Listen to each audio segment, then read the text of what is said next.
noite. Doutora Plague abrindo as portas do sanatório. E essa noite, abrindo também as portas do inferno.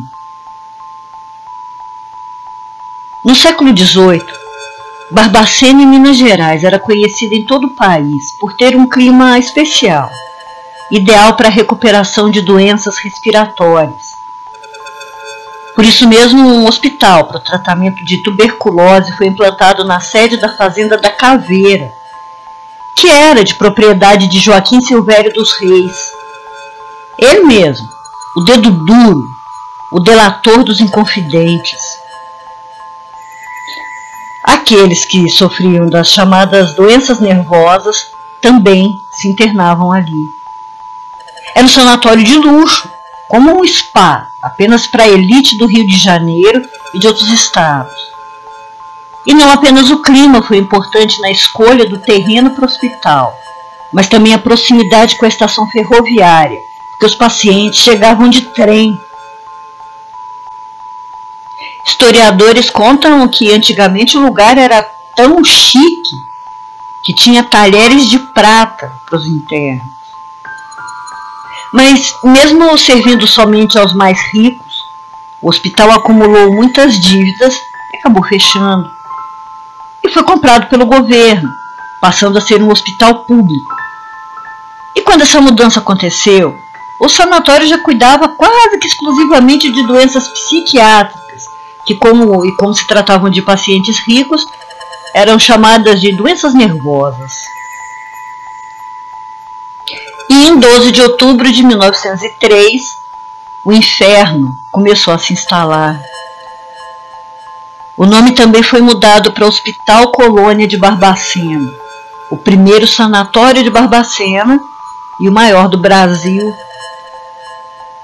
E a proposta era que fosse um hospital agrícola, com terapia laboral, ou seja, com trabalho, marcenaria, olaria, oficinas. Isso seria bom não só para os pacientes, quanto também para a cidade, porque esse trabalho rendia prédios públicos, ruas, calçamentos. Para mim chama exploração, mas terapia laboral. E junto a ela, para os deprimidos, havia terapia de eletrochoque, que segundo os médicos deixava os pacientes bem mais calmos e ajudava muito aqueles com depressão. Com o tempo também foi implantada a lobotomia para os casos mais complicados, perfeita para transformar seres humanos em vegetais. E o hospital foi crescendo, chegando a um total de 16 pavilhões em 18 mil metros de área. Eram pavilhões independentes, cada um com sua função, e pátios internos, igualzinho a um presídio. E isso incluía celas e janelas com grades. E cada vez mais pacientes chegavam. Eles vinham trazidos pelo mesmo trem, que não era mais da elite, mas sim um trem entulhado de pessoas, que passou a ser chamado de trem do louco. E tinha isso escrito no vagão. Eles desembarcavam na parte dos fundos do sanatório, deixavam lá suas roupas, seus pertences pessoais, tinham as cabeças raspadas, e deixavam também os documentos e, com certeza, a dignidade. Em pouco tempo, Colônia foi ficando lotado e os recursos, os médicos, funcionários e comida não estavam aumentando na mesma proporção. E todos aqueles que não eram desejados, que davam vergonha à família ou perturbassem de qualquer maneira, eram colocados no trem dos loucos e seguiam para Barbacena.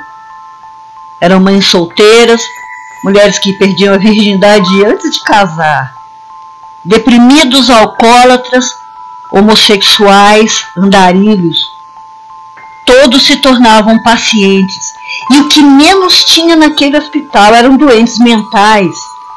Calcula-se que de todos os que passaram por lá, 70% deles não tinham qualquer doença mental.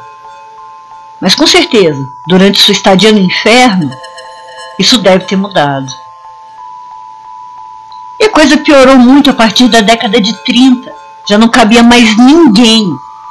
Mas o trem dos loucos continuava a chegar, sempre lotado. Eram então contratados mais funcionários. Só que no Hospital Colônia não precisava que uma enfermeira fosse uma enfermeira. Aliás, ela nem precisava saber ler.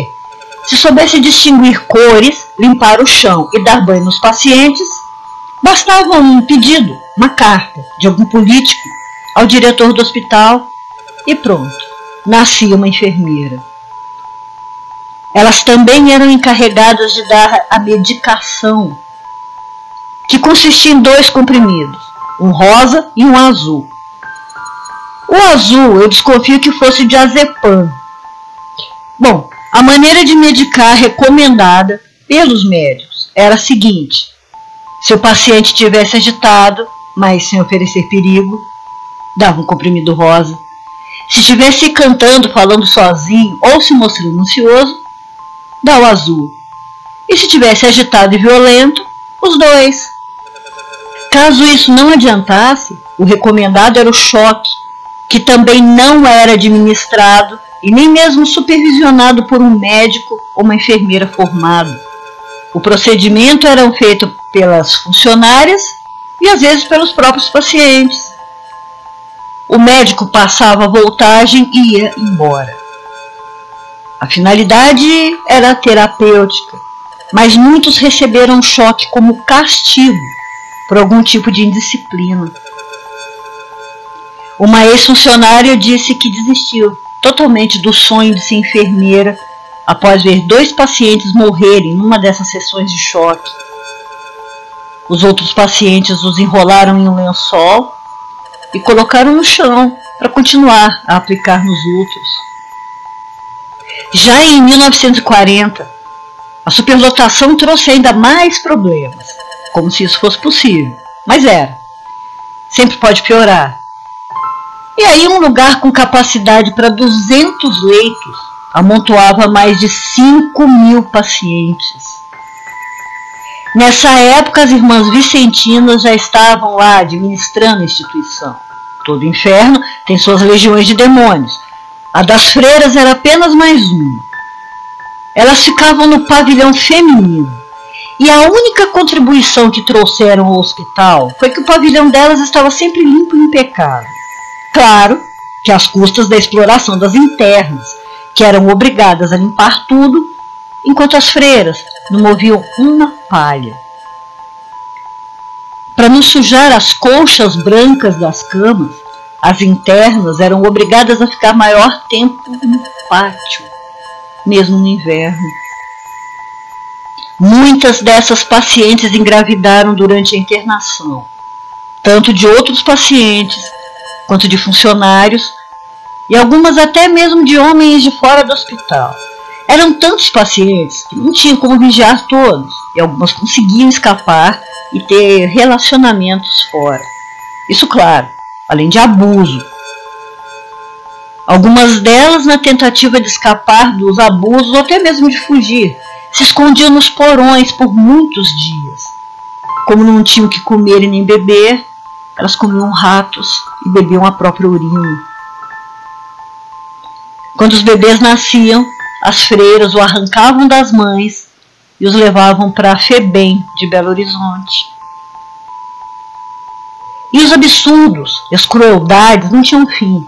Na década de 1950, um documento foi expedido pelo chefe do departamento neuropsiquiátrico, dando ordem para que, já que não tinham mais leitos, que deveria ser colocado capim nos corredores para que os pacientes dormissem. Pela manhã o capim era deixado no sol, separado das fezes e da urina e recolocado à noite. Barbacena é uma cidade muito fria, e esse foi um dos muitos motivos da morte de pacientes. E não só pelas doenças de inverno, mas não tinha uniforme para todos, e eles eram obrigados a ficar nus. Por causa do frio, se amontoavam uns aos outros, e os que ficavam por baixo morriam asfixiados. As outras causas de morte eram, além de doenças adquiridas, como sífilis, anemia, diarreia, Eram também as doenças da alma, eram depressão, abandono, tristeza. E a fome também matava. A comida era uma canja rala, uma vez por dia, e quando acabava, demorava muito para que os pacientes pudessem voltar a comer. Eles eram deixados em celas solitárias com camisa de força, caso dessem algum trabalho. E eram esquecidos ali até sabe-se lá quando. Ficavam no meio da sujeira, de fezes e urina, porque tinham de fazer suas necessidades no chão. Além de não receberem alimentação, não tinham nem mesmo água. E por isso bebiam água do esgoto, que corria a céu aberto no pátio, e às vezes a própria urina. E dormiam entre ratos e baratas. O banho era dado nas celas ou nos pátios, com água gelada de uma mangueira. Além de tudo isso, outra causa de morte que nunca foi confirmada, mas relatada por mais de um funcionário, era o chá da meia-noite. Não se sabe de fato se era mesmo um chá, um remédio ou uma injeção, mas quando o paciente estava à beira da morte, sem mais nada a ser feito, era dado a ele o chá da meia-noite e no dia seguinte ele tinha morrido. Uma ex-funcionária contou que fazia as rondas à noite e sempre encontrava cadáveres em meio aos vivos. Ela os enrolava em um lençol com a ajuda de outros pacientes e levava os corpos para um quarto. Com o tempo, passou a levar velas de casa para pelo menos rezar pelas almas. Ela também levava leite para tentar reanimar os que estavam morrendo de fome, mas sempre era muito tarde. Estima-se que mais de 60.000 pessoas morreram no Hospital Colônia. Todos os dias uma carroça cheia de corpos deixava o Colônia e seguia para o cemitério do hospital. O cemitério, hoje desativado, ficava separado do cemitério da cidade, porque na época os negros, os indigentes, os suicidas e os loucos não podiam ser enterrados no mesmo solo que os chamados normais. E na mesma cova eram colocados até 6 corpos, sem caixão, sem nome. E o lugar também foi ficando superlotado. Chegou ao ponto dos vizinhos do cemitério começarem a reclamar que já não aguentavam o cheiro de morte vindo de lá. A terra já não absorvia mais e o lugar teve de ser desativado. Sem saber o que fazer com os corpos, a princípio passaram a ceder para faculdades de medicina de todo o Brasil. Muitas famílias deixavam as pessoas no Colônia e logo em seguida mudavam de endereço, para nunca poderem ser informadas ou comunicadas de nada. Só que mais tarde foi descoberto um registro com os preços das partes dos corpos, que eram chamadas de peças. Eles não eram cedidos, eles eram vendidos. Quando o pedido era por ossos, os corpos eram fervidos em grandes tambores de gasolina na serraria do sanatório, para que a carne descolasse do osso. Tudo isso em frente a outros pacientes, que deviam saber que isso também acontecia a eles. Algumas testemunhas contaram que quando não havia pedidos das faculdades, os corpos eram dissolvidos em ácido. Ao todo, mais de 1.800 cadáveres foram vendidos para 17 faculdades de medicina do país todo entre os anos de 1969 até 1980. E em casos como esse, em lugares como esse, a gente sabe que nada é tão ruim que não possa piorar. E aqui também vai piorar. Vai ficar muito pior. Eu vou mostrar que isso é possível na segunda parte desse vídeo. Doutora Plague fechando as portas do sanatório. Boa noite.